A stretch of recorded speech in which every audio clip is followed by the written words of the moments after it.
திருமணமானவங்க ஆக போறவங்க sugar and வயதுகத்தால இல்லற வாழ்க்கையில நிம்மதி இழந்தவங்க குழந்தையின்மை இது எல்லாத்துக்குமே சேர்த்த ஒரே தீர்வுன்னு பாத்தீங்கன்னா மா நேச்சுரல்ஸ் பிரசன்ஸ் மிஸ்டர் பெர்ஃபெக்ட் மென் வெல்னஸ். உலகத்திலேயே முறையா 26 வகையான இயற்கை மூலிகைகளால நம்ம தமிழ்நாட்டில் உருவாக்கப்பட்ட ஒரு பவுடர் ஃபார்மட்லான ப்ராடக்ட் தான் இது. தமிழகம் உட்பட 13 நாடுகளில் கேஷ் ஆன் டெலிவரி ஃபெசிலிட்டி இதுக்கு இருக்கு. 1 லட்சத்துக்கும் அதிகமான ஹாப்பி ஃபேமிலிஸ் அண்ட் ஆயிரக்கணக்கான தம்பதிகளுக்கு குழந்தை பாக்கியம் கிடைச்சிருக்கு. இந்த ப்ராடக்ட்டை வாங்கி பயன்படுத்தின வாடிக்கையாளர்களே பல பேரும் டிஸ்ட்ரிபியூட்டர்ஸா மாறி இருக்காங்க.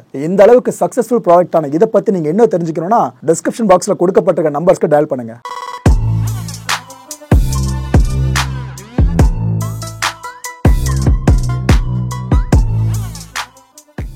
வணக்கம். Big topic with Karthik Mayakumar. அதுல ஸ்பெசிஃபிக்கா இந்த சினிமால டான்ஸ் நல்லா கோல வச்சுட்டு இருப்பீங்களா, அது யூனியன்ல இருப்பீங்களா, உங்களுக்கெல்லாம் பிக்கஸ்ட் டாபிக்னு சொல்லலாங்க. ஜானி மாஸ்டர் இந்தியாவை தேடின ஒரு மிகப்பெரிய கொரியோகிராஃபர். ஆனால் அதே இந்தியா இப்போ சமீபமாக தேடின மிகப்பெரிய குற்றவாளியும் இதே ஜானி மாஸ்டர் தான். அப்பேற்பட்ட கேஸில் மாட்டியிருக்காப்புல. இதை பற்றி தான் முழுக்க பேச போகிறோம். ஜானி என்கிற ஷேக் ஜானி பாஷா, அவரோட முழு பேர் இதாங்க. தேசிய விருது வாங்கின ஒரு கொரியோகிராஃபர்.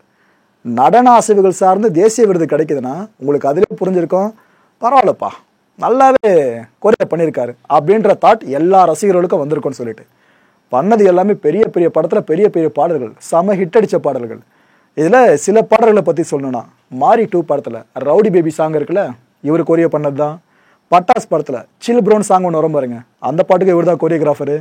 திருச்சிற்றம்பலம் படத்தில் மேகம் கருக்காதா சாங்கு டான்ஸு சூப்பராக இருக்கும், மைல்டாக போகும், அதுக்கு இவர் தான் கொரியோ பண்ணியிருக்காரு. ஆக்சுவலாக இந்த பாடல் தான் இவருக்கு தேசிய விருதியை வாங்கி கொடுத்துச்சு. பீஸ்ட் படத்தில் அரபி குத்து சாங்கு, வாரிசு படத்தில் ரஞ்சிதமே, புஷ்பா படத்தில் ஸ்ரீவள்ளி சாங்கு அண்ட் ஜெயிலர் படத்தில் காவாலா. இவர் ஒர்க் பண்ணாத பெரிய ஆர்டிஸ்டே இல்லைன்னு சொல்லலாம். அப்படி ஒட்டுமொத்த இந்திய சினிமா இண்டஸ்ட்ரியிலேயே தி மோஸ்ட் வாண்டட் கொரியோகிராஃபராக இவர் தாங்க வளம் வந்துக்கிட்டு இருந்தார். பட் இதுக்கப்புறம் அப்படி இருப்பாரான்னு தெரியல. ஏன்னா இப்போ அரெஸ்ட் வரைக்கும் போயிருக்கு. சொல்கிற அதை பற்றிலாம். ஆக்சுவலாக பிரபுதேவா அவர்கள் கொரியோ பண்ணுற ஒரு பாடல் இருக்குல்ல, அதில் இன்னொரு கொரியோகிராஃபர் உள்ள வருது கஷ்டம். ஆனால் அந்த ஒரு விஷயத்த கூட பிரபுதேவா அவர்கள் உடைச்சார் அப்படின்னா ஜானி மாஸ்டருக்காக. அந்த நபரை சேர்ந்து தான் அந்த பாடலை ஃபுல்லாக ஒர்க் பண்ணியிருப்பாருங்க. அப்படி வந்து அந்த பாடல் கொரியோ தான் அப்படி பேசப்பட்டுச்சு. இந்த ரவுடி பேபி சாங் மூமெண்ட் அப்படி இருக்கும் ஒன்றும். சரி, இதெல்லாம் விடுங்க. இந்த காவாலான்னு ஒரு சாங் சொன்னோம் பார்த்தீங்களா, ஜெயலலிதா படத்தில் வந்தது. அந்த பாட்டில் வர நடன அசைவுகள் இருக்குல்ல, இதை பார்க்கும்போதே நினச்சோம்ப்பா கண்டிப்பாக ஜானி மாஸ்டர் இது போல் எதனா கேஸில் மாட்டுவார் அப்படின்னு இப்போ சில பேர் பதிவுகளை போட ஆரம்பிச்சிருக்காங்க. அந்த பாடலோட வீடியோ ஃபுல்லாக பார்த்துருப்பீங்க எப்படி இருக்கும்னு. அந்த மொமெண்ட்டை வச்சு இது போல ஒரு விஷயத்த கனெக்ட் பண்ண ஆரம்பிச்சிருக்காங்க. இது எங்கே போய் சொல்கிறதுன்னு தெரியல. சரி, ரைட்டு. இவ்வளோ பெரிய புகழோட உச்சியில் இருக்கிற ஒரு கொரியோகிராஃபர் தான் ஜானி மாஸ்டர். இப்போ உங்களுக்கு புரிஞ்சிருக்கும். அப்பேற்பட்ட அவர் கூட ஒரு 21 வயது இளம் பெண் பணியாற்றி இருக்காங்க. பணியாற்றினவங்க அதுக்கப்புறம் அவர்கிட்ட இருந்து விலகி வெளியே வந்து அவங்க தனியாக டான்ஸ் கொரியோகிராஃபராக பரிணமிக்க ஆரம்பிச்சிட்டாங்க. இது அப்படியே போயிருந்தால் ஒன்றும் இஷ்யூ வந்திருக்காதுங்க.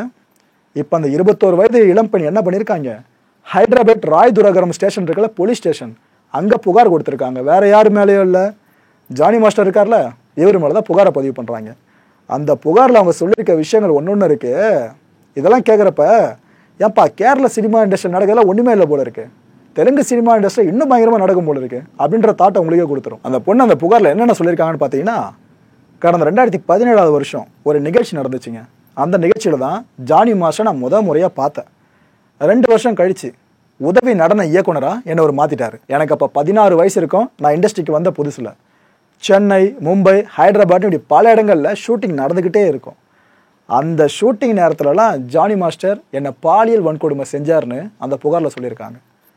நான் அன்னைக்கு மேஜர் கூட கிடையாதுன்னு வார்த்தையை அடுத்துனாங்க பாருங்க. புகாரில் முடிஞ்சு போயிடுச்சு. ஏன்னா மைனரு, ஸோ போக்சோ சட்டம் கண்டிப்பாக பெருசாக பாயும். மற்ற சட்டம் மாதிரிலாம் போக்சோ கிடையாதுங்க. அது சார்ந்த இன்வெஸ்டிகேஷன் பேட்டர்னும் அதோட துரிதமும் ரொம்ப அதிகமாக இருக்கும். ஸோ இங்கே மேஜர்ன்ற விஷயம் அந்த புகாரில் சொல்லவே தான் இந்த கேஸு ரொம்ப பெருசாக மாற ஆரம்பிச்சது. புட்டபொம்மா சாங் இருக்குல்ல, செம ஃபேமஸ். இது வேர்ல்டு முழுக்க அப்படியே ட்ரெண்ட் அடித்த சாங்கு. இந்த பாட்டோட ஷூட்டிங் நடந்துட்டு இருந்துச்சாங்க. இந்த பாடலுக்கும் ஜானி மாஸ்டர் தான் கொரியோகிராஃபர். இந்த பாட்டு ஷூட்டிங் நடக்கும்போது கூட அவர் என்னை விட்டு வைக்கல, அப்பயே என்ன பாலியல் வன்கொடுமை செஞ்சார். அவர் ஏற்கனவே திருமணமானவர் தான். ஆனாலும் என்கிட்ட ஆசை வார்த்தைகளை சொன்னார்.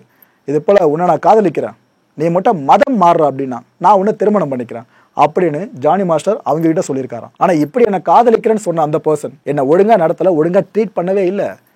இந்த நரசிங்கில் அவருக்கு வீடு இருக்குல்ல, ஜானி மாஸ்டரோட வீடு, அந்த வீட்டுக்குள்ளே வச்சு என்னை பல முறை அடித்து சித்திரவதை பண்ணியிருக்காருன்னு இன்னொரு விஷயத்த வர புகாரில் சொல்லியிருக்காங்க. ஒரு கேஸாக பதிவாகும்னு பார்த்தா இது மல்டிபிள் கேஸாக மாற ஆரம்பிச்சிடுச்சு இந்த புகாரை பேஸ் பண்ணி. இதுக்கப்புறம் போலீஸார் என்ன பண்ணுவாங்க, பாலியல் வன்கொடுமை வழக்கை ஜானி மாஸ்டர் மேலே பதிவு பண்ணுறாங்க. இது கூடவே போக்சோ வேற சேர்த்து பதிவு பண்ணிட்டாங்க. ஏன்னா சம்பவம் நடக்கிறப்ப அந்த பொண்ணு மேஜர் கிடையாது, அதனால போக்சோ உள்ளே வந்துருச்சு.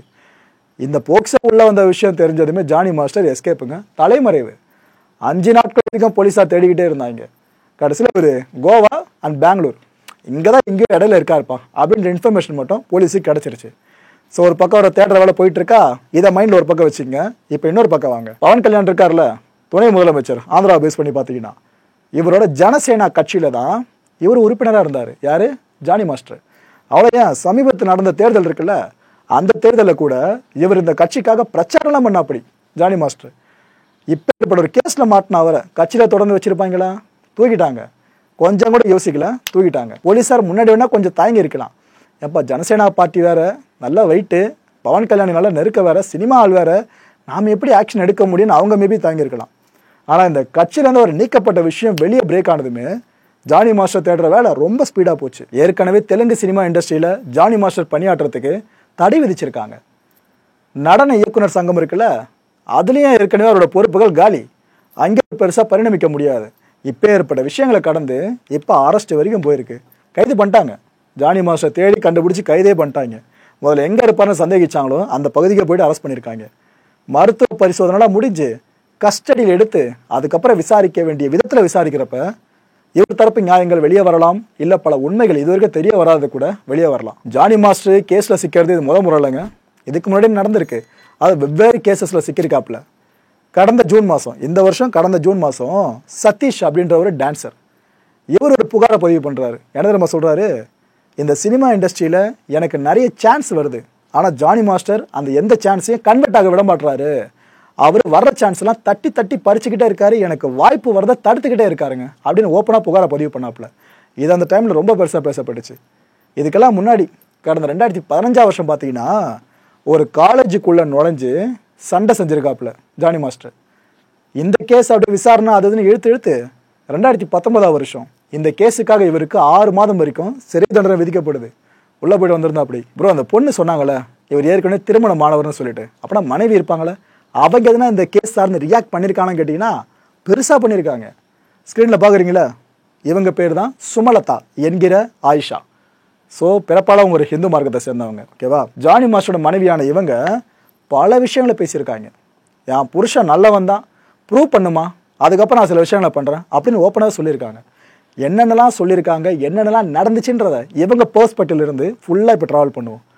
சுமலதா என்கிற ஆயிஷா இப்போ என்ன சொல்கிறாங்கன்னா, 16 வயசில் பாலியல் வன்கொடுமை செஞ்சதை அந்த பொண்ணு சொல்கிறாங்களே, இது சுத்தமான ஒரு பொய்யுங்க. அந்த பொண்ணு பொய் சொல்லுது. அந்த பொண்ணால் இதுக்கான ஆதாரத்தை காட்ட முடியுமா அப்படின்னு கேட்குறாங்க. கேட்குறது ஒரு பொண்ணு, இதை மைண்டில் வச்சுக்கோங்க. அப்படி காட்டினாங்கன்னா ஆதாரத்தை மட்டும் காமிச்சிட்டாங்க அப்படின்னா நான் என்னோட ஹஸ்பண்ட் கூட சேர்ந்து வாழ மாட்டேன், அடுத்த செகண்ட் நான் பிரிஞ்சிருவேன், ஆனால் ஆதாரம் காட்டுங்க. அரசியல் காரணத்தால் தான் என்னோட ஹஸ்பண்ட் இப்போ டார்கெட் பண்ணப்பட்டிருக்கிறதா அவங்க சொல்கிறாங்க. அந்த பொண்ணு ரொம்ப யங்காக இருக்கும் போது மேடையில் நடனம் ஆடினாங்க.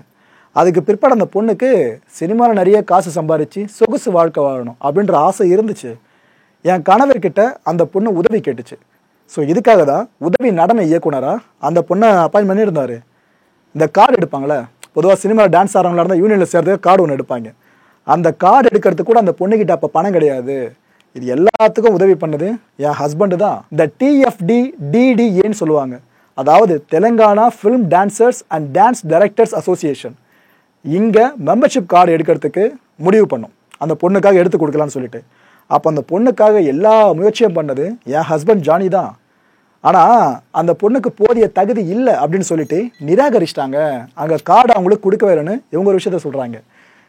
போதிய தகுதிகள்னா வயசே முதல்ல 16 அது மாதிரி இருக்குன்னா மைனர் பொண்ணாக இருந்தால் கார்டுக்கு அலோவ் பண்ணுவாங்களா? எனக்கு தெரிஞ்சு இதுவே ஒரு தப்பான விஷயம் தான். இதை தாண்டி இன்னும் தகுதிகள் இல்லை அப்படின்னா ஒழுங்காக ஆட தெரிலாதுன்னு யாராவது சொல்லியிருக்கலாம். அங்கே என்ன நடந்துச்சோ அடுத்த தரப்புலேருந்து அவங்க பர்ஸ்பெக்டிவ்ல சொல்லுவாங்களே, அப்போ தான் அந்த ஒரு வழக்கம் நம்மளுக்கு கிடைக்கும். அதுவரை கொஞ்சம் வெயிட் பண்ணுங்கள்.